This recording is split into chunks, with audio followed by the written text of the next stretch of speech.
Hello ಕರ್ನಾಟಕದ ಸ್ಪರ್ಧಾರ್ಥಿಗಳಿಗೆ ನಮಸ್ಕಾರಗಳು. ಈ ವಿಡಿಯೋದಲ್ಲಿ ನಾವು ನವೆಂಬರ್ 22ರ ಪ್ರತಿದಿನದ ಪ್ರಚಲಿತ ವಿದ್ಯಮಾನಗಳನ್ನು ಡಿಸ್ಕಸ್ ಮಾಡೋಣ. ಸೊ ಅದಕ್ಕೋಸ್ಕರ ಹೊಸ ಬಂದಿರೋ ಸಬ್ಸ್ಕ್ರೈಬ್ ಮಾಡಿಕೊಡ್ರಿ ಮತ್ತು ವಿಡಿಯೋನ ಕೊನೆವರೆಗೂ ನೋಡಿ.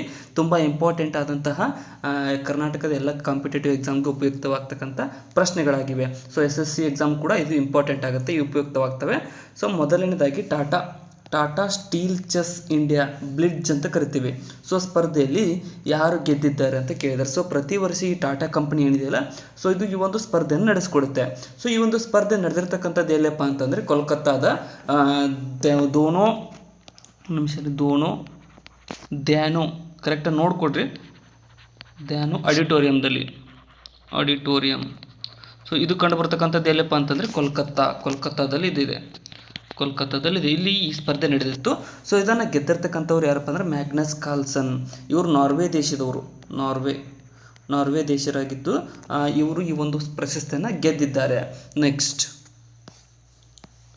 19ನೇ 2024ರಲ್ಲಿ ನಡೀತಕ್ಕಂಥದ್ದು. ಇದು 19ನೇ G20 ಸಮಿಟ್.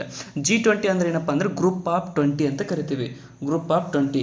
ಸೊ G20 ಶೃಂಗಸಭೆ ಎಲ್ಲಿ ಆರಂಭವಾಗಿದೆ ಅಂತ ಕೇಳಿದ್ದಾರೆ. ಸೊ ಅಂದರೆ ಆರಂಭ ಇವಾಗ ಸದ್ಯಕ್ಕಾಗಿದೆ. ಇದು ಎಲ್ಲಪ್ಪ ಅಂತಂದರೆ ಬ್ರೆಜಿಲ್ ದೇಶ, ಬ್ರೆಜಿಲ್ನ ರಿಯೋ ಡಿ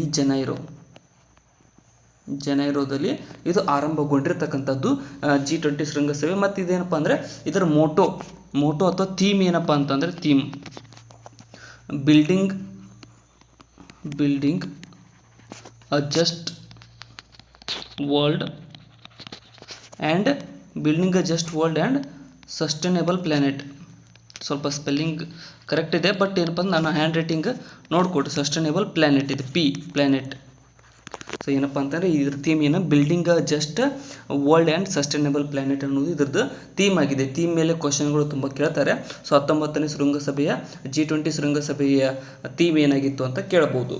ನೆಕ್ಸ್ಟ್, ದೇಶದ ಮೊದಲ ಹೈಡ್ರೋಜನ್ ಚಾಲಿತ ರೈಲನ್ನು ಯಾವ ರಾಜ್ಯದಲ್ಲಿ ಪರೀಕ್ಷಿಸಲಾಗಿದೆ ಅಂತ ಕೇಳಿದರೆ. ಸೊ ಆಲ್ರೆಡಿ ನಿಮ್ಗೆ ಗೊತ್ತು, ಸೊ ಈ ಹೈಡ್ರೋಜನ್ ಚಾಲಿತ ರೈಲನ್ನ ಉದ್ಘಾಟಿಸಲಾಗುತ್ತಿದೆ ಅಂತ. ಬಟ್ ಇವಾಗ ಸಕ್ಸಸ್ಫುಲಿ ಟೆಸ್ಟ್ ಮಾಡಲಾಗಿದೆ. ಸೊ ಅಂದರೆ ಟೆಸ್ಟ್ ಮಾಡಿಲ್ಲ, ಏನು ಮಾಡ್ತಾರೆ ಡಿಸೆಂಬರ್ ಒಳಗಡೆ.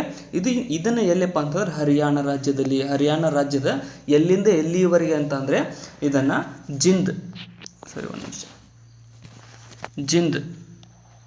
ಹರಿಯಾಣದ ಜಿಂದ್ ಟು ಸೋನಿಪತ್ವರೆಗೆ ಇದು 90 ಕಿಲೋಮೀಟರ್ ಡಿಸ್ಟೆನ್ಸ್ ಇದೆ, 90 ಕಿಲೋಮೀಟರ್ ಡಿಸ್ಟೆನ್ಸ್. ಈ ಟ್ರೈನ್ ಇದೆಯಲ್ಲ 140 km/h ಸ್ಪೀಡ್ನಲ್ಲಿ ಚಲಿಸುತ್ತೆ. ಸೊ ಈ ಒಂದು ಸ್ಪೀಡ್ನಲ್ಲಿ ಇದನ್ನು ಚಲಿಸಿ ಜಿಂದಿಂದ ಸೋನಿಪತ್ವರೆಗೆ ಟೆಸ್ಟ್ ಮಾಡ್ತಾರೆ ಡಿಸೆಂಬರ್ ಒಳಗಡೆ. ಸೊ ಅದರ ಬಗ್ಗೆ ಇವರು ಇತ್ತೀಚೆಗೆ ಅದಕ್ಕೋಸ್ಕರ ಇದು ಸುದ್ದಿ ಒಳಗಡೆ. ಇನ್ನು ಈ ರೀತಿಯಾಗಿ ಹೈಡ್ರೋಜನ್ ಟ್ರೈನನ್ನು ಫಸ್ಟ್ ಪ್ರಾರಂಭಿಸಿರ್ತಕ್ಕಂಥ ಕಂಟ್ರಿ ಅದಂದ್ರೆ ಇದು ಜರ್ಮನಿ. ಹೈಡ್ರೋಜನ್ ಟ್ರೈನನ್ನು ಫಸ್ಟ್ ಪ್ರಾರಂಭಿಸಿದ್ದು ಜರ್ಮನಿ ಆಗುತ್ತೆ. ನಮ್ಮ ದೇಶದಲ್ಲಿ ಹೈಡ್ರೋಜನ್ ಫ್ಯೂಯಲ್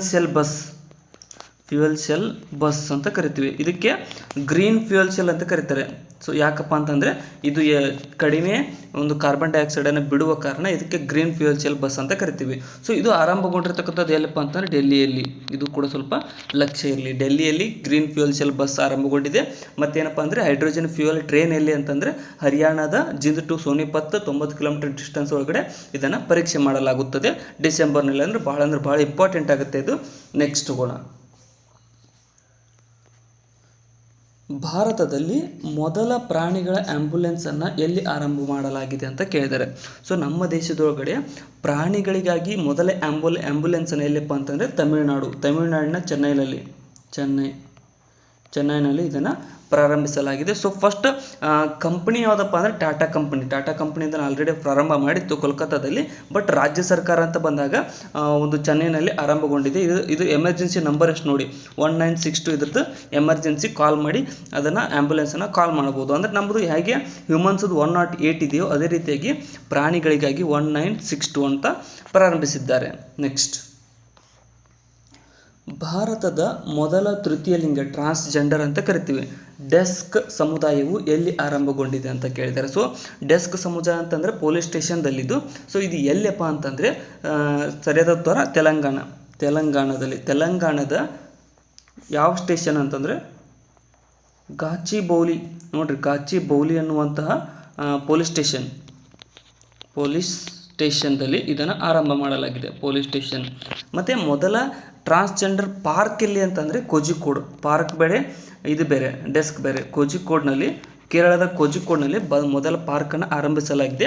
ಇನ್ನು ತೆಲಂಗಾಣದ ಈ ಒಂದು ಗೌರಿ ಬೌಲಿ ಪೊಲೀಸ್ ಸ್ಟೇಷನ್ದಲ್ಲಿ ಏನಪ್ಪ ಅಂದರೆ ಟ್ರಾನ್ಸ್ಜೆಂಡರ್ ಡೆಸ್ಕ್ ಕಮ್ಯುನಿಟಿ ಅಂತ ಇಂಗ್ಲೀಷ್ ಒಳಗಡೆ ಕರಿತೀವಿ, ಅದನ್ನು ಪ್ರಾರಂಭ ಮಾಡಲಾಗಿದೆ. ನೆಕ್ಸ್ಟ್, ಅಸ್ಸಾಂನ ಕರೀಂಗಂಜ್ ಜಿಲ್ಲೆಯನ್ನು ಯಾವ ಹೆಸರಿನಿಂದ ಮರುನಾಮಕರಣ ಮಾಡಲಾಗಿದೆ ಅಂತ ಕೇಳಿದ್ದಾರೆ. ನೋಡ್ರಿ, ಇದು ಭಾಳ ಇಂಪಾರ್ಟೆಂಟ್ ಆಗುತ್ತೆ. ಯಾಕಪ್ಪ ಅಂತಂದರೆ ರವೀಂದ್ರನಾಥ್ ಟ್ಯಾಗೋರ್ ಅವರು ಒಂದ್ಸಲ ಈ ರೀತಿಯಾಗಿ ಮಾಡಬೇಕಂತ ತಮ್ಮ ಆಸೆ ಇಟ್ಟಿದ್ರು. ಸೊ ಅದನ್ನು ಇವಾಗ ಕಾರ್ಯರೂಪಕ್ಕೆ ತಂದಿದ್ದಾರೆ. ಸೊ ಏನಪ್ಪ ಅಂತಂದರೆ ಶ್ರೀಭೂಮಿ. ಶ್ರೀಭೂಮಿ ಅಂತ ಅಂದರೆ ಯಾವ ದೇವಿ ಅಂತಂದರೆ ಲಕ್ಷ್ಮೀ ದೇವಿ ಭೂಮಿ, ಲಕ್ಷ್ಮೀ ದೇವಿ ಭೂಮಿ ಅಂತ ಕೂಡ ಕರೀತಾರೆ. ಬಟ್ ಏನಪ್ಪ ಅಂದರೆ ಶಾರ್ಟ್ಕಟ್ ಆಗಿ ಶ್ರೀಭೂಮಿ ಅಂತ ಮರುನಾಮಕರಣ ಮಾಡಿದ್ದಾರೆ. ಸೊ ಬಸ್ಟ್ ನೀವೇನು ನೆನ್ಪಿಟ್ಕೊಡ್ರಿ ಅಂದರೆ ಶ್ರೀಭೂಮಿ ಅಷ್ಟೇ ನೆನ್ಪಿಟ್ಕೊಡ್ರಿ. ಇದು ಯಾವ ದೇವಿಗೆ ಅರ್ಪಣೆ ಅಂತ ಬಂದಾಗ ಮಾತ್ರ ಲಕ್ಷ್ಮೀ ದೇವಿಗೆ ಅರ್ಪಣೆಯಾಗಿ. ಸೊ ಈ ಒಂದು ಅಸ್ಸಾಂ ರಾಜ್ಯದ ಸಿ ಎಂ ಹಿಮಂತ್ ಬಿಸ್ವಾ ಶರ್ಮಾರವರಿದ್ದಾರೆ. ನೆಕ್ಸ್ಟ್, ಸಹಕಾರದ ಸಹಕಾರದ ಪ್ಲಾಸ್ಟಿಕಲ್ಲಿದು ಸಮುದ್ರದ ಹಬ್ಬಕ್ಕಿದು, ಸಮುದ್ರದ ಇವನು ಟೈಪ್ ಮಾಡೋರು ಒಂದು ಸ್ವಲ್ಪ ಬೇರೆ ಗ್ರಹದಿಂದ ಬಂದಂಗೆ ಅದರ. ಸೊ ಸಮುದ್ರದ ಪ್ಲಾಸ್ಟಿಕ್ ತ್ಯಾಜ್ಯಲ್ಲಿದ್ದು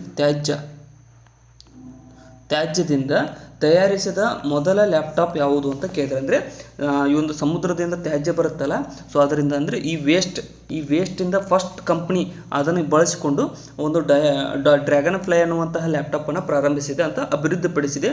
ಇದು ಯಾವುದಂತಾರೆ ಎಚ್ ಪಿ ಲ್ಯಾಪ್ಟಾಪ್ ಕಂಪನಿ ಇದೆಯಲ್ಲ, ಸೊ ಇದನ್ನು ತ್ಯಾಜ್ಯದಿಂದ ಹೊಸ ಲ್ಯಾಪ್ಟಾಪನ್ನು ಅಭಿವೃದ್ಧಿಪಡಿಸಿದೆ. ನೆಕ್ಸ್ಟ್, ಇಂಟರ್ಪೋಲ್ ಅಂತ ನೀವೆಲ್ಲರೂ ಕೇಳಿದಿರಿ. ಏನಪ್ಪ ಅಂತಂದರೆ ಇಂಟರ್ಪೋಲ್ ಅಂದ್ರೆ ಒಂದಂತರ ತಲೆ ಇಟ್ಕೊಡ್ರಿ, ಅಂತಾರಾಷ್ಟ್ರೀಯ ಪೊಲೀಸ್ ಅಂತ ನೆನ್ಪಿಟ್ಕೊಡ್ರಿ, ಅಷ್ಟು ಸಾಕು. ಹೊಸ ಪ್ರಧಾನ ಕಾರ್ಯದರ್ಶಿಯಾಗಿ ಯಾರನ್ನು ನೇಮಿಸಲಾಗಿದೆ ಅಂತ ಕೇಳಿದ್ರೆ, ಸೊ ಡೈರೆಕ್ಟರ್ ಜನರಲ್ ಅಂತ ಕರಿತೀವಿ. ಹೊಸ ಪ್ರಧಾನ ಕಾರ್ಯದರ್ಶಿಯಾಗಿ ಯಾರಪ್ಪ ಅಂದರೆ ಸ್ವಲ್ಪ ಹೆಸರು ನೆನ್ಪಿಟ್ಕೊಳ್ಳೋದು ಕಷ್ಟ ಆಗುತ್ತೆ. ನೋಡಿರಿ, ವಾಲ್ಡಿಸಿ ಉರ್ಕಿಜಾ. ನೋಡಿರಿ, ನಾನು ಹೆಂಗೆ ಪ್ರೊನೌನ್ಸ್ ಮಾಡ್ತೀನಿ, ಬಟ್ ನೀವು ಯಾವ ರೀತಿಯ ಪ್ರೊನೌನ್ಸ್ ಮಾಡ್ತೀರಿ ನೋಡಿರಿ, ಸ್ಪೆಲ್ಲಿಂಗ್ ಮೇಲೆ ನೀವು ನೋಡ್ಕೊಡ್ರಿ. ಇವರು ಬ್ರೆಜಿಲ್ ದೇಶದವರಾಗಿದ್ದು ಇವರನ್ನು ಈ ಒಂದು ಹೊಸ ಪ್ರಧಾನ ಕಾರ್ಯದರ್ಶಿಯಾಗಿ ನೇಮಕ ಮಾಡಲಾಗಿದೆ. ಇದು ಎಷ್ಟನೇದಂದರೆ 2024ರಲ್ಲಿ ಈ ಇಂಟರ್ಪೋಲ್ನ ಜನರಲ್ ಅಸೆಂಬ್ಲಿ ನಡೀತಲ್ಲ, ಇಲ್ಲಿ ಒಂದು ನಿಮಿಷ,